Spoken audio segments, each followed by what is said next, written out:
श्रीगणेशाय नमः। श्रीजानकीवल्लभो विजयते श्रीरामचरितमानस बालकाण्ड। वर्णानामर्थसङ्घानां रसानां छन्दसामपि मङ्गलानां च कर्तारो वन्दे वाणी विनायकौ। I reverence Vani, the goddess of speech, and Vinayaka, Lord Ganesha, the originators of sounds represented by the alphabet, of the multitudes of objects denoted by those sounds, of poetic sentiments, as well as of meters and the begetters of all blessings. Tulsidas commences the Ramcharitmanas with a dedication to Lord Ganesha and Mother Saraswati together.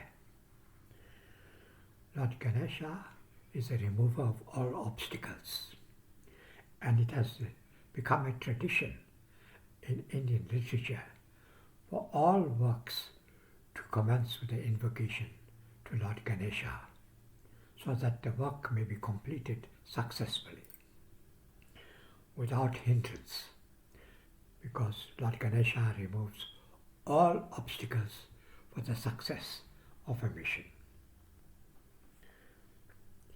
Mother Saraswati is invoked as she is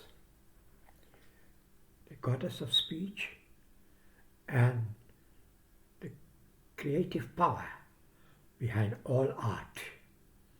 And the writing of an epic poem is an art in itself, which requires Mother Saraswati's blessings. Tulsidas also gives us an insight as to what is poetry and what is the aim of poetry. Poetry is a combination of alphabets to form words that are meaningful. And these words, together with figures of speech and poetic sentiments, as well as the rhyme and the rhythm with which poetry is created, all these, when harmoniously blended, will give us poetry of a very high order. And success in completing such a poem depends on the grace of Mother Saraswati. Bhavani Shankaro Vande Shraddha Vishwasarupino Yabhyam Vinana Pashyanti Siddhah Swantah Sthamishwaram. I greet Goddess Parvati and her consort Bhagwan Shankara, embodiments of reverence and faith respectively, without which even the adept cannot perceive God enshrined in their very heart. In this second Sanskrit shlok, Tulsidas addresses Mother Parvati and Lord Shankara together. He addresses them in the aspect of reverence and faith. Mother Parvati represents reverence, and Bhagwan Shiva represents faith. Now, in any work of a spiritual nature, reverence and faith are of critical importance.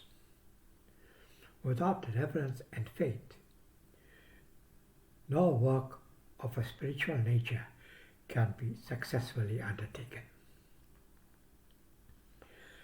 And because they are representatives of reverence and faith, he addresses them and asks for their blessings.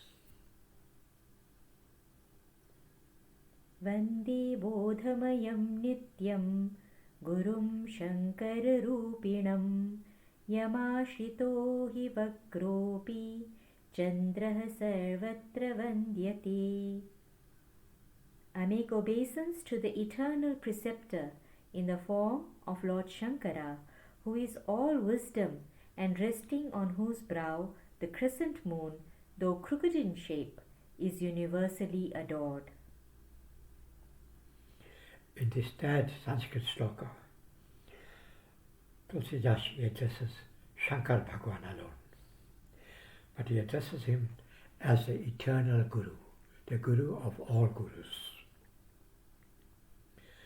And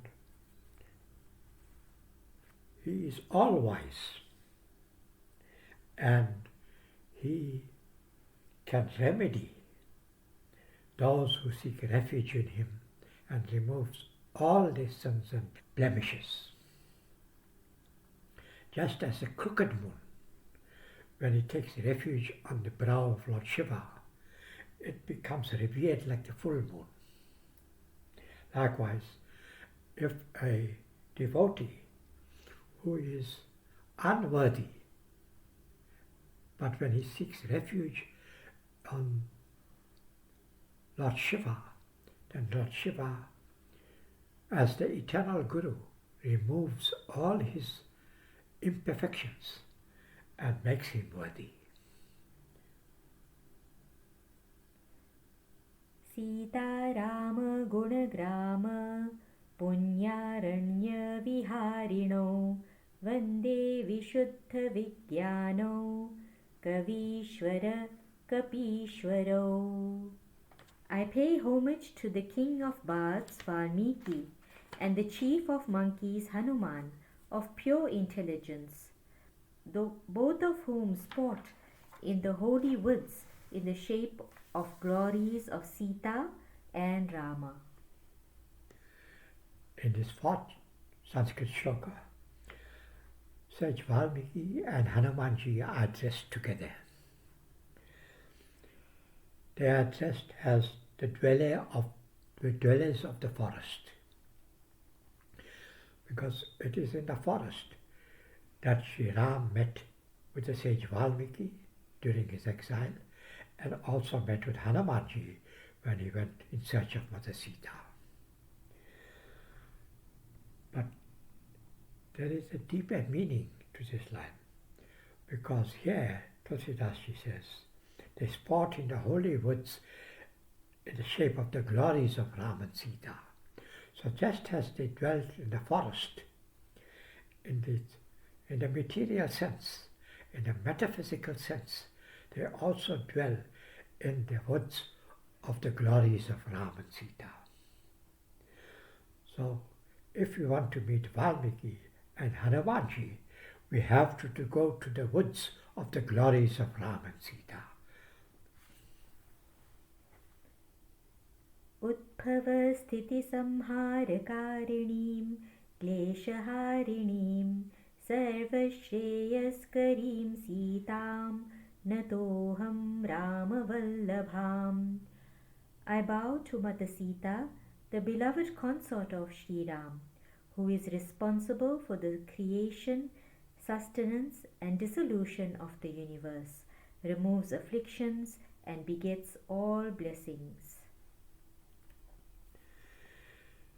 The fifth verse of the Sanskrit shlokas invokes Mother Sita, not as the daughter of Janak, not as a wife, the spouse of Sri Ram, but as the mother of the universe, who is responsible for the creation, sustenance and destruction of the universe. We read in the scriptures that the universe is created by Brahma, preserved by Lord Vishnu, and destroyed by Lord Shankara.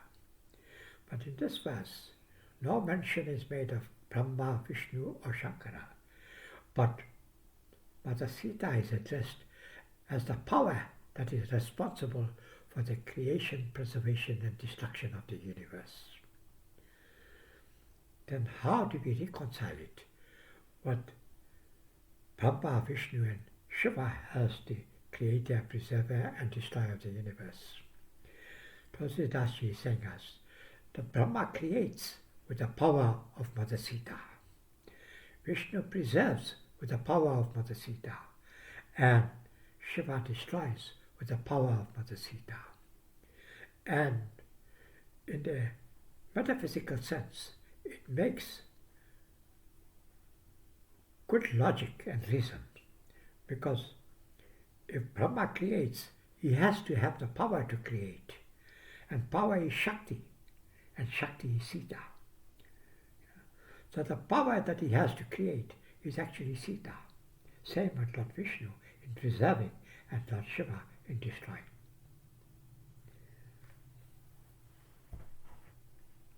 यन्मायावशवर्ति विश्वमखिलं ब्रह्मादिदेवासुरा यत्सत्त्वादमृषैव भाति सकलं रज्जो यथा हेर्भ्रमः यत्पादप्लवम् एकमेव हि भवाम्भोधे स्थितीर्षावतां वन्देऽहं तमशेषकारणपरं रामाख्यमीशं हरिम्.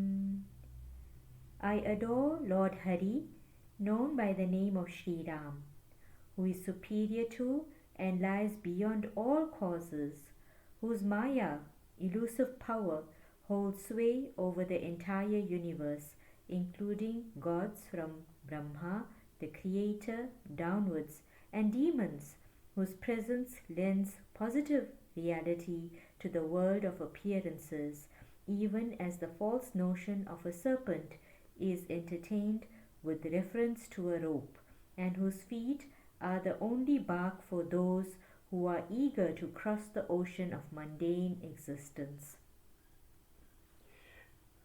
In the 6th verse, Sri Ram is addressed, but not in his human manifestation, but as the supreme, all-pervading, formless, nameless Lord of the universe. He is responsible for the power that operates this entire universe. And his power is not perceived by just anyone. His power can only be perceived by those who receive his grace. And when his grace is received, then we have the full comprehension of the enormity of the power of Sri Ram. And also we are able to cross over, by this knowledge, we are able to cross over the ocean of mundane existence and attain moksha or salvation. नानापुराणनिगमागमसम्मतं यत् रामायणे निगदितं क्वचिदन्यतोऽपि स्वान्तः सुखाय तुलसीरघुनाथगाथा भाषानिबन्धमतिमञ्जुलमातनोति. For the gratification of his own self, Tulsidas brings forth this very elegant composition, relating in common parlance the story of the Lord of Raghus, who is in accord with the various Puranas, Vedas, and the Agamas, Tantras, and incorporates what has been recorded in the Ramayana of Valmiki and culled from some other sources. In this 7th and last verse of the Sanskrit Shlokas, Tulsidas Ji tells us what is the content of the Ramcharitmanas. What is it all about? We all know it as a story of the human manifestation of the Lord as Sri Ram. But the message that this story conveys occupies a much vaster canvas. It incorporates the essence of all the teachings of all the scriptures, from the Vedas, Puranas, Tantras, Agamas, and even unwritten tales in the form of folk songs and folk tales that are not written down but are carried forth from generation to generation, that gives and conveys the glory of God. All this is incorporated in the Ramcharitmanas, or the essence of it is all incorporated in the Ramcharitmanas. But he also tells us why he is writing this book. He is not writing it for us, for anyone except for his own good, for his own inner satisfaction. Because when he relates the story of Ram, it is not to benefit us, it is to benefit himself. But implying at the same time that I am doing this for my benefit, but if you can benefit from it, by all means do so. And that choice is left to us. So he is not pushing this Ramcharitmanas down our throats. He is not lecturing this glory of the God to us. He is only doing this for his own inner satisfaction, Swanta Sukhaya. And he also wants to uplift the world whilst he uplifts himself. But it depends on the world whether they want to take it or not. Jai Shri Ram. Jai Shri Ram.